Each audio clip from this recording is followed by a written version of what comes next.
The Time Machine by H.G. Wells. Chapter 2. The Machine. The thing the time traveler held in his hand was a glittering metallic framework, scarcely larger than a small clock, and very delicately made. There was ivory in it, and some transparent crystalline substance. And now I must be explicit, for this that follows, unless his explanation is to be accepted, is an absolutely unaccountable thing. He took one of the small octagonal tables that were scattered about the room and set it in front of the fire with 2 legs on the hearthrug. On this table he placed the mechanism. Then he drew up a chair and sat down. The only other object on the table was a small shaded lamp, the bright light of which fell upon the model. There were also perhaps a dozen candles about, 2 in brass candlesticks upon the mantel and several in sconces, so that the room was brilliantly illuminated. I sat in a low armchair nearest the fire, and I drew this forward so as to be almost between the time traveller and the fireplace.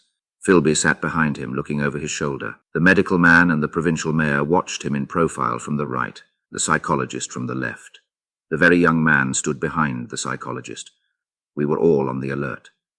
It appears incredible to me that any kind of trick, however subtly conceived and however adroitly done, could have been played upon us under these conditions. The time traveller looked at us, and then at the mechanism. "Well," said the psychologist. "This little affair," said the time traveller, resting his elbows upon the table and pressing his hands together above the apparatus, "is only a model. It is my plan for a machine to travel through time. You will notice that it looks singularly askew, and that there is an odd twinkling appearance about this bar, as though it was in some way unreal."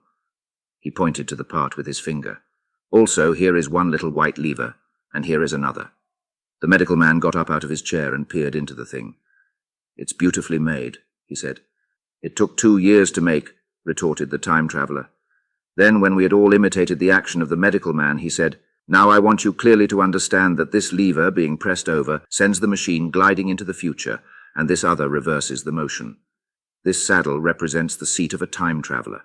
Presently I am going to press the lever, and off the machine will go. It will vanish, pass into future time, and disappear. Have a good look at the thing. Look at the table too, and satisfy yourselves there is no trickery. I don't want to waste this model and then be told I'm a quack." There was a minute's pause, perhaps. The psychologist seemed about to speak to me, but changed his mind. Then the time traveller put forth his finger towards the lever.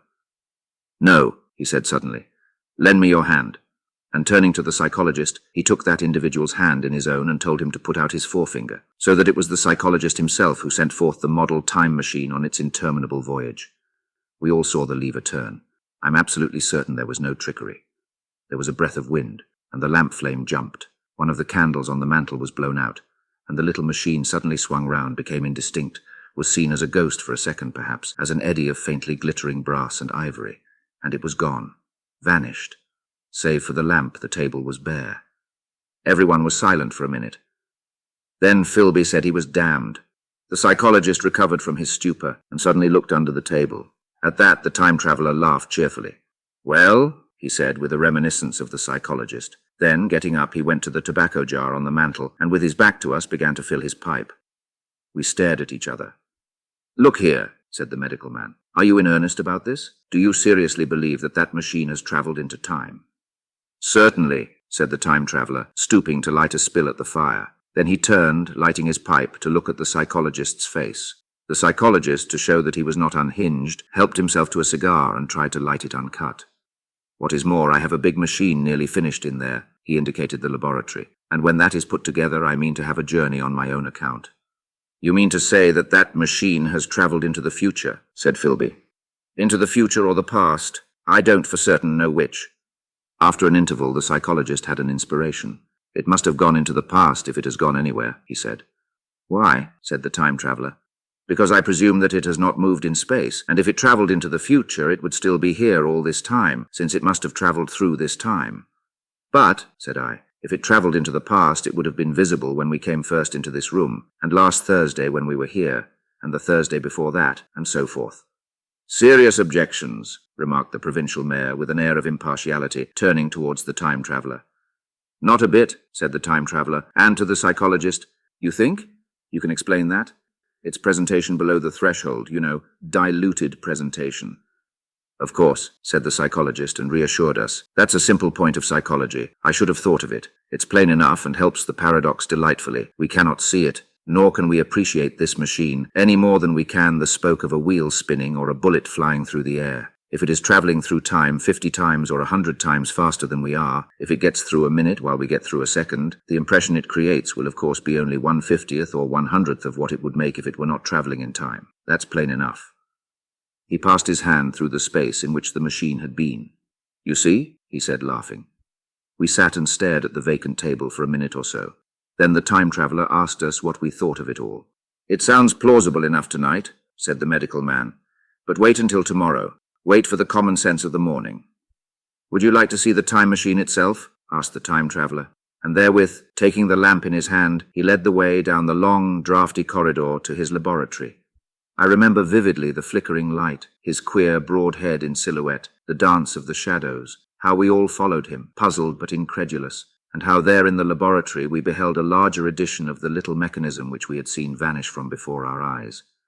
Parts were of nickel, parts of ivory, parts had certainly been filed or sawn out of rock crystal. The thing was generally complete, but the twisted crystalline bars lay unfinished upon the bench beside some sheets of drawings, and I took one up for a better look at it. Quartz, it seemed to be. Look here, said the medical man. Are you perfectly serious, or is this a trick, like that ghost you showed us last Christmas? Upon that machine, said the time traveler, holding the lamp aloft, I intend to explore time. Is that plain? I was never more serious in my life. None of us quite knew how to take it. I caught Philby's eye over the shoulder of the medical man, and he winked at me solemnly.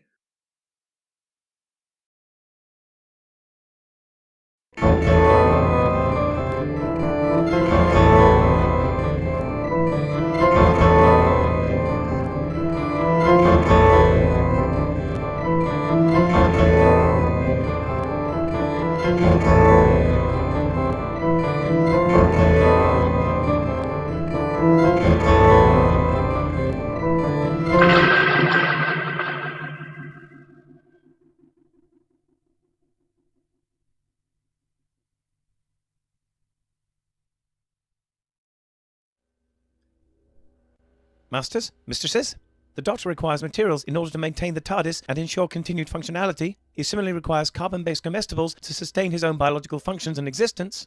Master would never say this, but he requires aid beyond that supplied by this unit in order to acquire these.